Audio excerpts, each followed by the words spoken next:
Donc merci d'être venu. Alors nous allons débattre. Nous allons d'abord écouter nos deux auteurs. Nous les remercions vraiment d'être venus. Monsieur Michel Dreyfus, historien, ancien directeur du CNRS. Et à ma droite, Monsieur Benoît Basse, qui est philosophe. Voilà.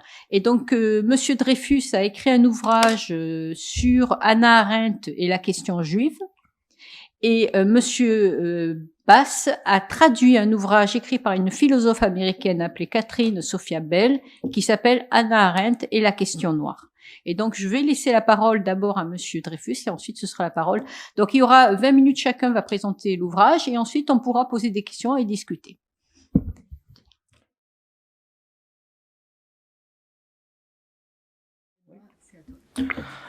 Bonjour à toutes et à tous. Je voudrais remercier Madame Schmitt pour cette invitation. Je suis très heureux d'être parmi vous ici à Toulon. Alors moi, je vais vous parler d'un ouvrage que je n'ai pas écrit, mais que j'ai traduit et qui en fait est paru aux États-Unis en 2014. Et j'attire votre attention sur le fait que l'auteur ou l'autrice a changé entre-temps de nom, de patronyme. Donc elle l'a publié sous le titre Catherine Gines en anglais et désormais il faut l'appeler Catherine Bell, B-E-2-L-E, Catherine Sophia Bell. Voilà. Alors ce livre porte en grande partie, en tout cas les 3 premiers chapitres, portent sur un texte qui s'appelle Réflexion sur Little Rock. Alors bon, je pense qu'il faut quand même vous redonner un peu le contexte historique, pourquoi Arendt a écrit ce texte, Réflexion sur Little Rock, et puis aussi quelques précisions sur les péripéties de cette publication, et puis bien sûr vous évoquez avec vous le contenu. C'est un texte qui est pour le moins embarrassant, y compris pour les personnes qui aujourd'hui témoignent d'une grande admiration pour Hannah Arendt. C'est un texte dont on parle peu, c'est un euphémisme en France. J'en veux pour preuve le fait que récemment, cette année, un cahier de Lerne a été consacré à Hannah Arendt. Il faut savoir que c'est quelque chose d'assez prestigieux en France quand on consacre un cahier de Lerne à un auteur. Vous ne trouverez pas un mot sur ce texte écrit par Hannah Arendt au sujet de la ségrégation et du combat des Noirs américains pour leur émancipation. On trouve quelques éléments sur la fameuse polémique de la banalité du mal, dont on nous rebat les oreilles, mais je crois que ce texte est au moins aussi embarrassant, pour ne pas dire choquant. Je crois que ce texte, il est intéressant. Je voudrais tout de suite préciser que moi, je partage sur ce point évidemment l'avis de Catherine Bell. C'est qu'il ne s'agit pas simplement de mettre en avant les préjugés d'une philosophe. Vous m'entendez toujours? Oui. Je sais que c'est assez à la mode actuellement de pointer du doigt des préjugés. Bon, je ne m'inscris pas moi dans cette démarche qui consiste à reprocher aux auteurs du passé de ne pas avoir pensé en tout point comme nous aujourd'hui. Ça me paraît absurde. Non, ce qui est plus dérangeant, c'est que ces prises de position choquantes, je crois, on va en parler, s'inscrivent vraiment dans la théorie politique d'Hannah Arendt. C'est-à-dire qu'elle découle de cette théorie politique. On voit comment elle met en application ses propres catégories, ses distinctions, ses définitions. Alors, de quoi s'agit-il? Au départ, il s'agit d'un texte en réponse à une décision de la Cour suprême des États-Unis. Donc c'est un problème juridique, c'est une question juridique. Il faut ici faire référence au fameux arrêt Brown. Je ne sais pas dans quelle mesure vous en êtes familier, je vais en dire quelques mots. C'est un arrêt extrêmement célèbre et historique, qui met un terme. La Cour suprême, dans cet arrêt, décide que la ségrégation dans les écoles publiques est contraire à la Constitution des États-Unis. Ce faisant, la Cour contredit un arrêt précédent qui est lui aussi célèbre, qui est l'arrêt Plessy versus Ferguson. L'arrêt Plessy qui avait, on était à la fin du 19e, en 1896, cet arrêt avait consacré la fameuse doctrine du séparé mais égaux. Donc à l'époque, la Cour considère que les citoyens américains peuvent être traités de manière égale, quand bien même ils seraient séparés, que ce soit dans les transports, à l'école, etc. Donc les Noirs et les Blancs peuvent vivre, soi-disant, de façon également respectueuse, tout à fait respectés, tout en étant séparés. Voilà.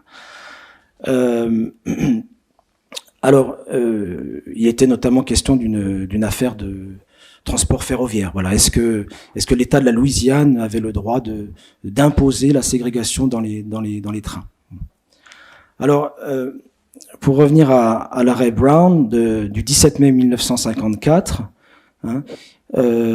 il établit, à l'unanimité d'ailleurs, je crois, il y a un nouveau juge, président de la Cour suprême qui vient d'être nommé, un certain Warren, et il établit que la ségrégation dans les écoles publiques est contraire en fait au 14e amendement, celui qui garantit the equal protection of law, l'égale protection des lois. Il faut que tous les citoyens américains soient également protégés par les lois. Alors c'est un changement d'interprétation de la Constitution. Ce qui est intéressant, je vous invite d'ailleurs à aller voir, j'ai pas le temps, mais d'aller voir la façon dont la Cour suprême justifie son verdict, son arrêt. Elle considère que quand bien même les blancs et les noirs, les enfants blancs et noirs auraient des conditions égales d'enseignement dans des écoles séparées, eh bien, le 14e amendement serait tout de même violé. Pourquoi ? Le juge ici estime que les enfants noirs, en se voyant interdire l'accès aux mêmes écoles que les blancs, subissent une forme d'infériorisation. Voilà, c'est le terme. Donc, c'est pas simplement des conditions matérielles qui sont requises pour que le 14e amendement soit respecté, mais il y a quelque chose qui vient s'imprimer dans la subjectivité des enfants noirs et qui fait qu'ils vont très vite intégrer le fait qu'ils sont soi-disant inférieurs aux autres. Alors, c'est dans ce contexte que Hannah Arendt écrit cet article, Réflexion sur Little Rock. On est en 1957, vous voyez, donc 3 ans après l'arrêt Brown, et elle a toutes les difficultés du monde d'abord à le faire publier. Pourquoi ? Parce que le journal, la revue qui était censée le publier, la revue Commentary aux États-Unis, est extrêmement embarrassée par cet article et par les thèses qu'elle y défend. Je vais y revenir plus en détail, mais disons, l'impression qu'on ressent très vite en lisant cet article, c'est qu'Hannah Arendt est beaucoup plus soucieuse de défendre, au fond, ce qu'elle croit être les droits des Blancs et les intérêts des Blancs, plutôt que l'égal accès à l'éducation pour les enfants noirs. Bon, il y a un biais, il y a un parti pris qui est très clair et qui embarrasse beaucoup la revue Commentary, qui refuse de le publier dans ces conditions et qui impose à Arendt qu'il y ait en quelque sorte des contradicteurs qui publient également. Bon, je vous passe les détails, mais Arendt refuse ces conditions de publication et elle finit par le publier dans une autre revue qui existe toujours, qui est très connue aux États-Unis, qui s'appelle Dissent, qui est une revue de gauche. Mais cette revue est tellement embarrassée par le contenu de l'article qu'elle croit bon de se désolidariser. C'est rarissime. Une revue publie un article et elle prévient qu'elle accepte de publier l'article d'Arendt au nom de la liberté d'expression, mais en aucun cas les éditeurs partagent les thèses qui y sont exprimées. Alors,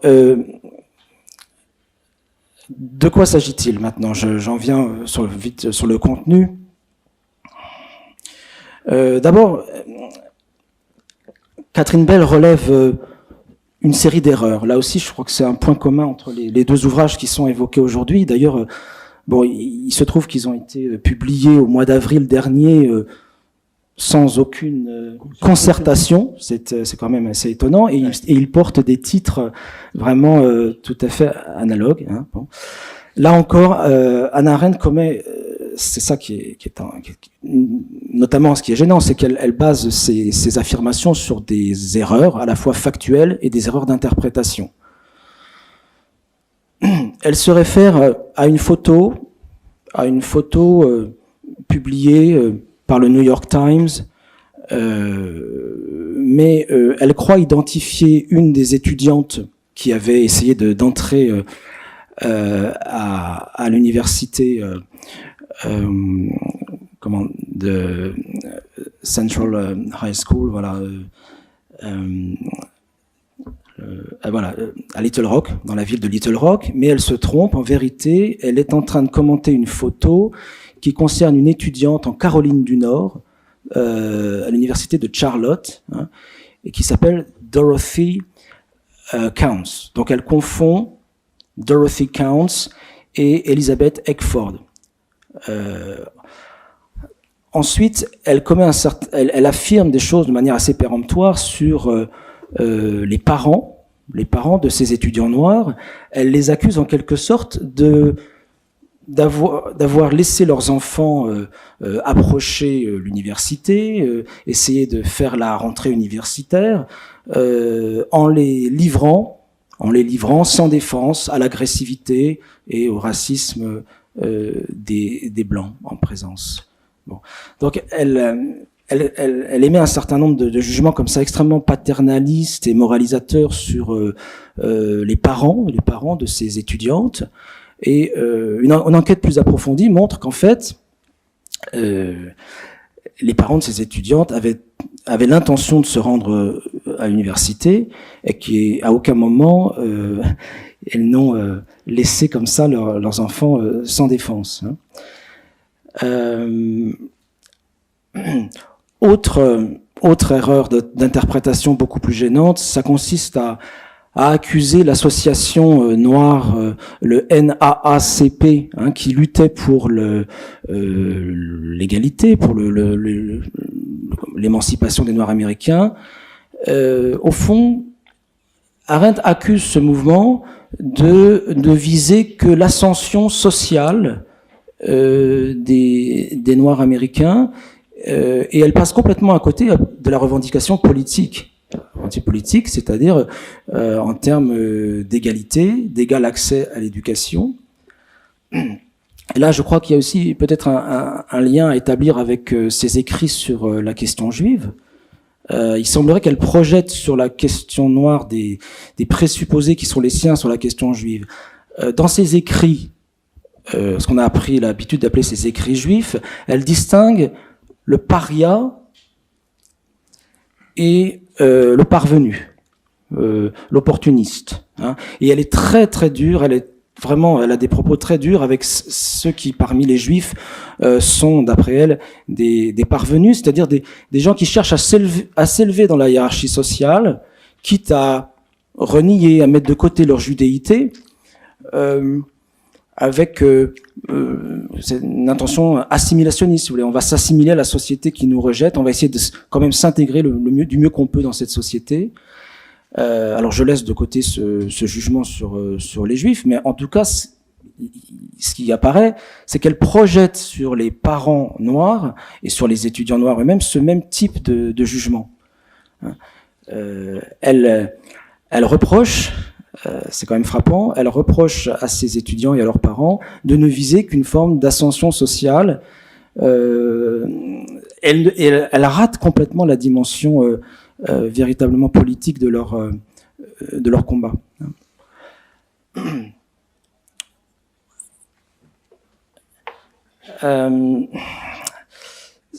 Alors, pourquoi peut-on avoir le sentiment qu'elle privilégie à ce point la perspective des Blancs, hein, pour dire les choses clairement, c'est la thèse de Catherine Bell.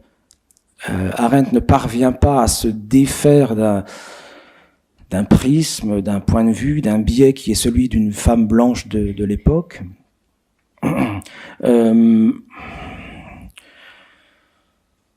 Arendt a déjà, à l'époque, elle a déjà en tête une distinction, un certain nombre de distinctions qu'elle va développer plus avant encore dans Conditions de l'homme moderne, mais c'est à peu près la même époque.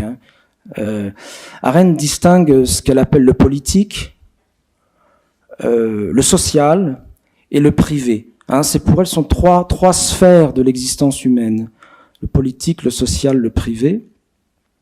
C'est vrai que quand elle décrit le politique, elle décrit une dimension de l'existence où les citoyens se considèrent comme des égaux, où les citoyens font usage de la parole, ils essayent de se convaincre les uns les autres et ils n'ont pas recours à la violence.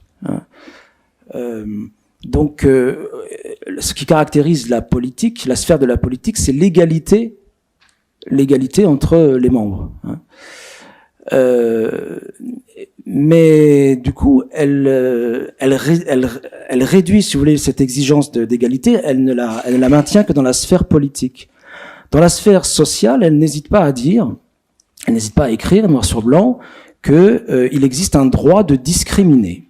Un droit de discriminer, c'est-à-dire un droit d'établir des différences, des distinctions, de choisir qui l'on fréquente. Alors peut-être si je vous dis que j'ai parfaitement le droit de choisir avec qui je passe mes vacances, peut-être que vous n'aurez pas d'objection. Mais si vous radicalisez cette thèse, comme le fait Arendt, ça donne chaque parent a bien le droit de choisir avec qui il va scolariser son enfant. Et c'est exactement ce que pense Arendt, c'est ce qu'elle soutient. C'est-à-dire qu'elle privilégie, au fond, le soi-disant droit des parents blancs à scolariser leur enfant avec, disons, uniquement des enfants blancs. Elle privilégie ce soi-disant droit sur le droit à l'égalité, droit à une égale éducation pour tous, et à commencer par les Noirs américains. Donc il y a une vraie logique, si vous voulez, dans cette contestation de l'arrêt Brown. Elle considère que la Cour fédérale, l'État fédéral n'a pas à s'immiscer dans la sphère sociale, que cet arrêt Brown confond le politique et le social. Parce que de quoi s'agit-il après la décision Brown? Il s'agit d'utiliser les forces fédérales pour faire appliquer la décision et pour imposer, par la loi et par la force s'il le faut, imposer la déségrégation, la fin de la ségrégation. C'est ça l'enjeu là.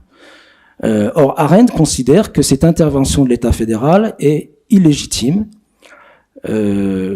parce que, alors c'est là qu'à mon sens, on a affaire à une application parfaitement arbitraire, en tout cas qui n'est jamais justifiée.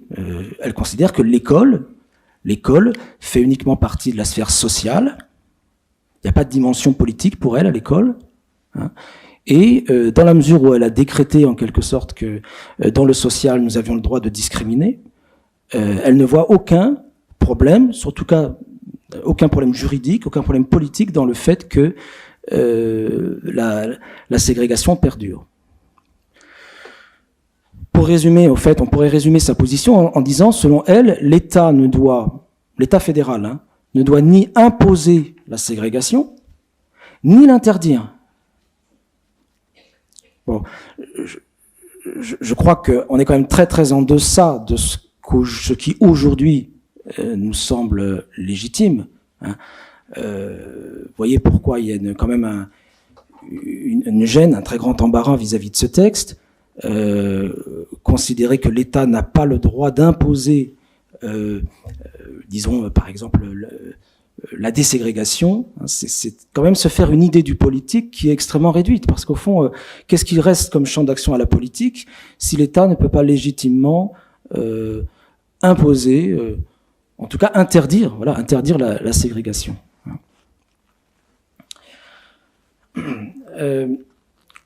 Si j'ai encore un peu de temps, tout petit peu. je voulais peut-être simplement dire aussi, relever le fait qu'il y a beaucoup de paternalisme dans ce texte. C'est extrêmement gênant. Arendt s'érige en juge de ce que devraient être les priorités en termes de combat pour les Noirs américains. C'est-à-dire qu'elle sait mieux que, et elle l'écrit d'ailleurs, hein, elle dit que les minorités ne sont pas toujours les mieux placées pour savoir quel devrait être leur combat prioritaire. Donc c'est ça le paternalisme, hein, c'est quand on s'érige comme ça en père de famille, comme ça. Bon, on traite on infantilise en fait l'autre. Hein. Donc avec beaucoup de condescendance, elle explique que les Noirs américains devraient se battre surtout pour faire abolir les lois qui interdisent les mariages, mixtes. Bon, sauf que à l'époque, remettez-vous dans le contexte, dans les années 50, la priorité, ça les sociologues l'ont quand même bien montré aussi, la priorité des Noirs américains à l'époque, c'est pas de pouvoir épouser à tout prix un homme ou une femme blanche. Hein.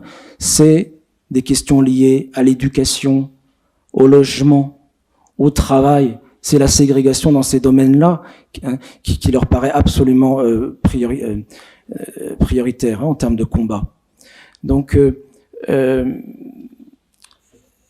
le fait de pouvoir s'asseoir dans les mêmes bus que les blancs, ça c'est beaucoup plus concret et c'est un problème beaucoup plus quotidien, moins éloigné de leurs préoccupations hein, que le problème du mariage. Donc il y a une manière aussi arbitraire, j'y reviens, assez péremptoire d'affirmer des choses sans jamais les justifier et une manière de faire la leçon en quelque sorte aux Noirs américains de l'époque qui est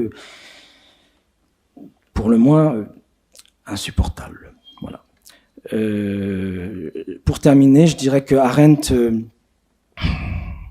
prétend vouloir comprendre. Quand elle est interviewée en 1964, notamment, une interview assez célèbre d'elle où on lui dit mais elle refuse le nom de philosophe. Hein, ça c'est une coquetterie qu'on connaît bien chez les philosophes. Et on pourrait dresser une liste de tous les philosophes qui refusent d'être appelés philosophes. Apparemment, c'est quelque chose d'assez lourd à assumer. Bon.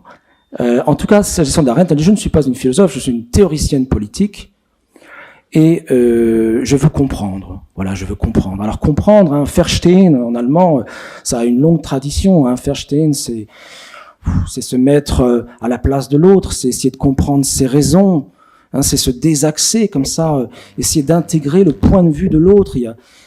Ça fait penser aussi, elle se réfère sans doute à ce que Kant appelait la pensée élargie. Quand j'arrive à penser en me mettant à la place de l'autre. Bien, je dirais en conclusion que, en tout cas sur cette question-là, de la condition des Noirs américains, mais on aurait pu aussi parler de la condition des Africains à l'époque de la décolonisation, Arendt a eu toutes les peines du monde à comprendre ce qui se jouait.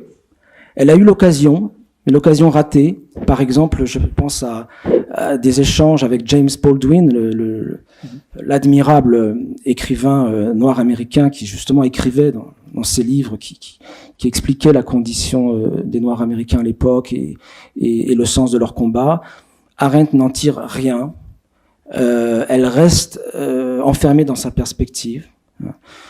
Donc, moi, je dirais pour conclure qu'elle n'a pas compris les véritables aspirations de celles et ceux qu'elle prétendait vouloir comprendre, les Noirs américains.